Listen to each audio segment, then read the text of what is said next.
Hello and welcome to Storyboard. I'm Shibani Gharat. John Mangelaars, CEO of Skyscanner, is visiting India this week. In this special chat, we are catching up with him and speaking to him about Skyscanner's expansion and growth plans in India, travel trends in 2025, Skyscanner's outlook for the tourism industry, significance and impact of AI in travel, and much more. John, welcome to CNBC TV18. Thank you. Thank you. Glad to be here. So since you're visiting India this week, first tell us, how do you look at India market? What are its unique features and what are Skyscanner's expansion and growth plans in the country? That's a great question. What we see actually is in the market is there's a lot of things going on with the traveler. On one hand, you see the Indian traveler going from like the train into the airplane, and that has to do with the fact of the affordability. There's more flights, there's more airports, there's more salary, there's better income, so people can afford it. But we've done some more research and say, hey, what's going on with the broader traveler in India as well, things we don't know yet. And what we see is actually the good news is like people want to spend more on travel. They want to travel more abroad, but they want to have good experience and good deals. And that's actually what Skyscanner is good at. Okay. You know, when I was speaking to a couple of aggregators earlier this year, they said that religious tourism is something that is picking up in India. But having said that, what is your outlook for the tourism industry in the country for the coming year? I think there's one element that is kind of known, and I think one element is I think something that should be explored. The known part is that people are like traveling for special experiences, so whether it's like a sports event or a concert, or it could be like a health, it could be art, and they want to do that with friends and also family. That the reason being that I think like social media has become quite shallow, and people want to get that sort of deep experience back. So the money they can spend on travel, they want to spend on something unique. On the other hand, I do believe that India as a country has a big opportunity to really bring also inbound travel to India, because India is such a beautiful country with so many unique experiences, and with other locations being explored, whether it's, for example, Marrakesh or Oman. I think in those lists, or I think India plays a role as well. So if I would be India, I would really encourage travelers to come to India as well, because it's such a beautiful country. How are you working with, all the partners in this entire ecosystem, let's say, your aggregators, your airlines, to get the best value for your customers? Yeah, a big thing. So yes, what we do is we have already a large ecosystem, over 1,000 supply options, like getting those fares in and show them to the traveler and say, hey, and these fares are dynamic. So we also build features to say, hey, this price has dropped, or this price was expected to be at X and it's only at Y, so have a look at it. So we're building all like price predictions. Say this month is probably cheaper than the other month, or we think like this price will go down in the next couple of weeks. So we're trying to build a lot of features so we're getting the supply from all our partners, and then we built these features to make it very transparent for travelers to see what the price can do and see what a good deal is, and keep them informed. If we see this a traveler that is interested in the destination and has been looking at the destination for 3 times, but the price is just too high, we can tell the airline and say, hey, if you drop the price by like £20, $20 or X rupees, then they might book in a week, and then the airline can decide if they want to have this customer as a customer, and they want to drop the price. So it's going to be much more dynamic. I think that's the future of the whole pricing algorithm. Is like, it's not just static, it's not just based on legacy data, old data, but it's also based on future forward looking and based on dynamic price offers for travelers. Wow, you actually do that, because I have experienced that a couple of times when I'm looking at a ticket and I feel that, it's too expensive, and then like 10 days later, it is much cheaper to buy that particular airline ticket. But great insight, that one, John. Having said that, how do you foresee AI shaping travel industry going forward, and specifically your business? Well, the interaction with the system will change. Like it changed from like a desktop to a mobile. But there's 2 elements to AI. One is the machine learning element, which is like structured data, single task algorithms. So for example, on a mobile phone, you only have 3 positions. Our machine learning algorithms have figured out in 80–90% of the cases that customers click on those top 3 positions, so they don't have to scroll. To figure that out for each customer they call it like a multi-armed bandit, like a multi-algorithm machine learning model. But that's the thing that helps really the experience, and it helps like the conversion of the flight for our partners. but it's great for travelers, it's great for partners. The big visible one is the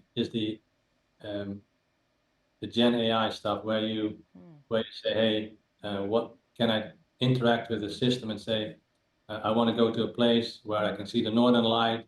I want to swim, and I want to have some good food. Where do I go, and when do I go, and what's the budget I need? That's the conversation with the system. Those are still very early stages because the big thing is the data underneath, and you need a lot of proprietary data to build valuable information and valuable tools for travelers. The startups that are actually investing a lot in that space don't have the data, so it has to come from bigger players like us. And we're doing that, but there's only a few big enough to do it. And that's why it takes a while to get that done. Another one, for example, is what we call savvy search, where we look at like trending search and like where are people looking, what's going on the internet. So we combine our data with the internet data to see what are the trending locations on the internet we want to share with our travelers. Same thing, needs massive algorithms, needs massive data pools to make that happen. Another element in that space is like the cost. It's very expensive to do that large scale. It will cost millions a year.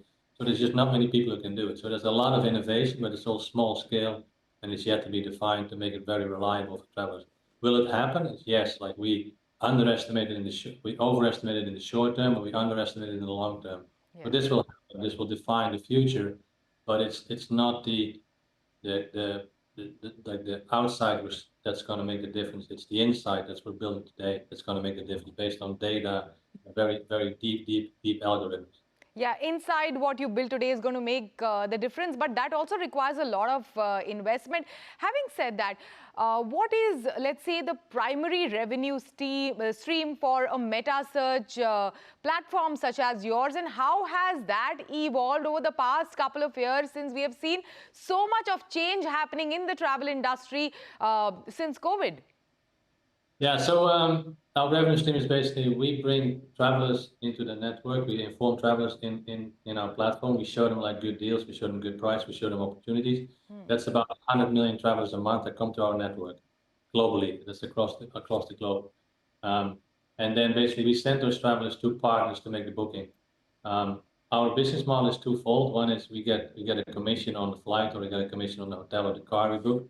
Or it's an advertising placement where somebody promotes their destination or on our network. So that's our business model. And what are the potential new revenue streams that you look at emerging going forward that you see a lot of potential in going forward? I don't know. So the revenue stream that's emerging in the world is data. I don't know how big the potential is. We today sell our data to airlines, for example, and say, hey, these are destinations where we see these number of searches. These are the destinations where you're losing on price. So we kind of help them to make better offers on Skyscanner. That's like just the foundational, but I think the whole data around like, okay, this is a traveler that is searching for this. Do you want to make them an offer? There's to feed these machine learning models, the LLM models. There's a lot of data required to make that happen. So there is a whole discussion in the world where the price of data is going up. But the challenge there is like if you give your data to the system, to the machine learning system, to the Gen AI system, the system can reverse engineer your business model. So there's going to be quite a reluctancy and sort of trial and error way to say, hey, if I give this data, I might make money or I might get a better experience, but I might also lose my crown jewels. So there's going to be a whole new universe around like data management, data. Like how you share data, how you pay for data, all these things that's going to emerge. I don't know. Perhaps 3 years from now, we might be sitting here. I might have been completely wrong, but I think that's where we see a lot of discussion. How do we share data? Yeah. How do we keep data fresh? But how do we protect our intellectual property? Because data is the new intellectual property in this world. Apart from Google, whom do you look at as the biggest threat to brand Skyscanner today? Is it, the likes of Expedia, the likes of Booking or Kayak? Yeah, I don't, to be honest, I find it fascinating. Like the competition is great for travelers. We are very focused on travelers. Like, so yeah, there's Google, there's the ones you just described, and they all have their uniqueness and they all have their weaknesses. What we do is we're very like focused on the traveler and the market. So give you an idea how that works. We do constantly customer research, and we constantly prioritize the features travelers are looking for, and our engineering roadmaps are designed to deliver those features. And every time number 1 is done, we go to number 2, number 3, number 4, and then we refresh the list. So we just do our own. To be honest, we're not ignorant. We don't completely ignore competition, but we're very focused on that sweet spot of deals and inspiration, and then build the features that make travelers happy. Price you see on our side, we want to make sure you get it like from the merchant. So it's not like, oh, we charge you say it's 100 and the merchant is going to charge 120 or 110 or 105. So we really invest in the features for the traveler. And then we want to make sure we build the trust with the traveler. Great. All the best for that. Thank you so much. Thanks for joining us today. Thank you. Thanks for having me. It is time for a short break. On the other side, in an exclusive chat, we are catching up with Criteo's Chief Executive Officer, Megan Clarken, in a special chat. Welcome back.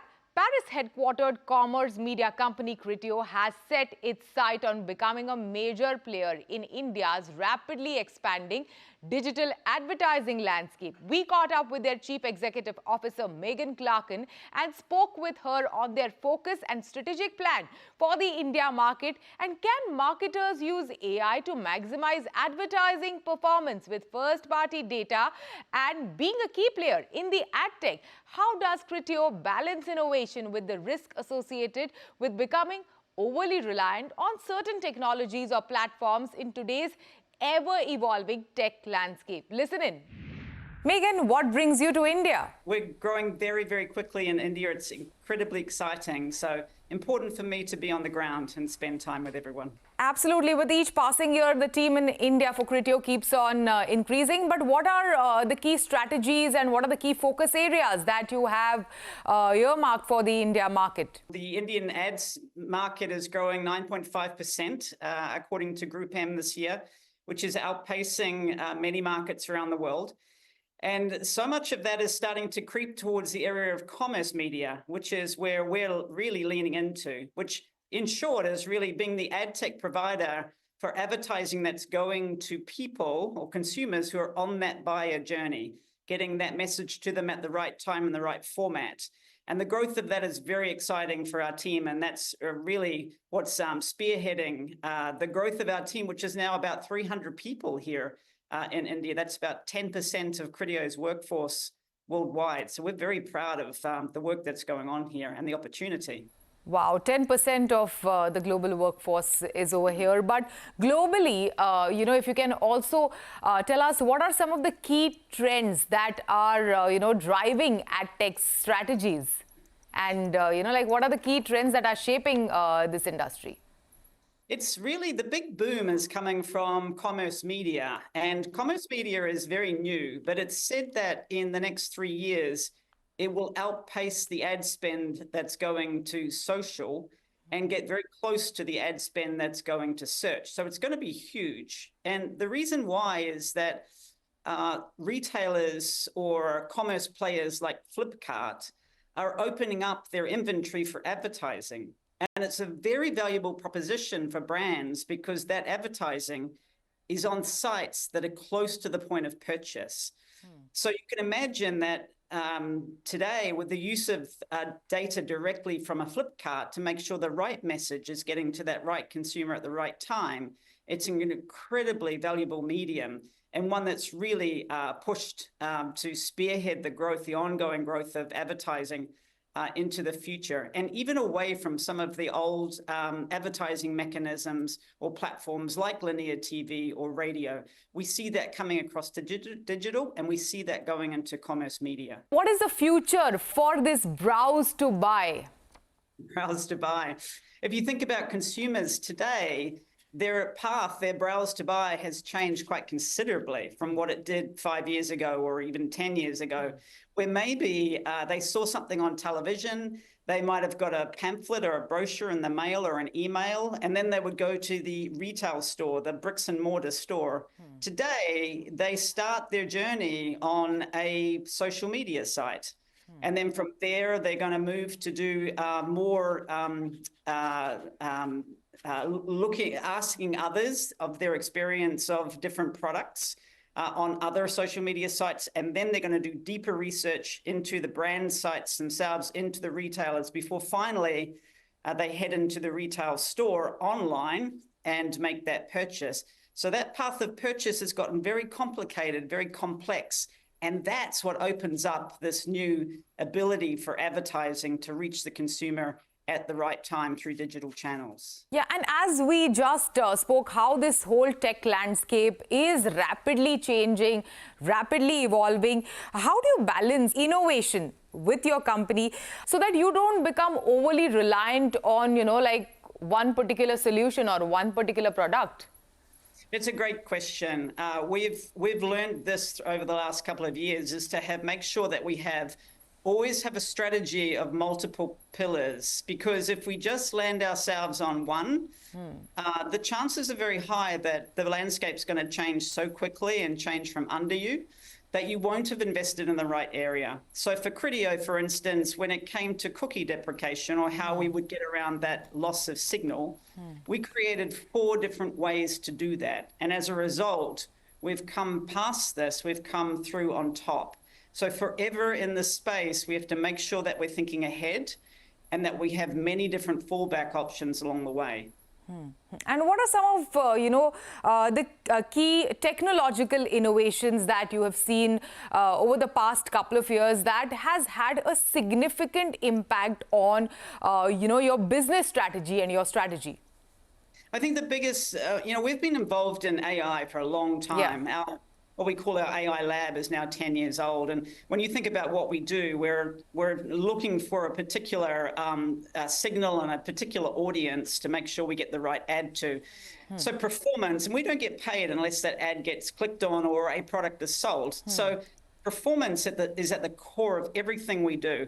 And so as AI and the use of Gen AI and the ability to get more and more data for us to be able to apply that logic to, gets more sophisticated, it is fantastic for our business. And so we're leaning into this further and further. And over the last 12 months, 18 months, I would say, we have started to actually see revenue produced from AI initiatives, which sounds like, of course, of course that happens. But for so many companies, it doesn't happen, or it doesn't happen yet. They invest in AI for efficiencies, but not a lot for driving growth. But we're doing the latter, which is really exciting. Tell us, moving forward, what is the kind of impact that AI will have on your business? Well, I think on our business, we go from strength to strength. I mean, we use it again as our bread and butter, is to make sure that we get the right message to the right person at the right time, on the right format, where they need it, where they're going to get close to actually making a decision. And all of that, the use of the data that we have and the ability to use that to predict outcomes, to do it so quickly that we can predict outcomes, makes our business even stronger. I think for the industry, it's clear that AI, can bring about a lot of efficiencies, but it can also really change the landscape in which we're in. If you think about AI's ability to process data or read the internet in less than a second, what it enables us to do is quite profound. Your hunt for a new CEO is on. So have you finally zeroed in on like a candidate to take your place? We are working very hard at that. I am 100%, I'm still the CEO, and I'm 200% focused on the job and what I need to do for our people, for our clients, for our shareholders. And I'm going to continue to do that and make sure that we get the right person in at the right time and that they have the skills that are needed for this company. We have a terrific company, and it'd be a great role for the person coming in next. What are the specific skill sets that you're looking for, to future-proof Criteo for the next couple of years? I think Criteo has a really remarkable culture. It's a culture of it sounds fuzzy, but it's a culture of caring. It's a culture of very sort of deep principles and values. And it's spread across, we're a small company. It's a 3,500 person company, but we all sing from the same songbook and we all push each other to do the best work that we can. So culture is a very important part of the next person that comes in and takes over from me. The second would be, I think it's important in this environment to have relative skill sets around ad tech or media advertising to just, be able to leapfrog and get into the middle of it very quickly. And then thirdly, my job was really to come in and transform the company and completely turn it around, which is what I did. We now have a stock price which is near as close to being when it was at its high before I arrived. So this transformation has been quite the journey.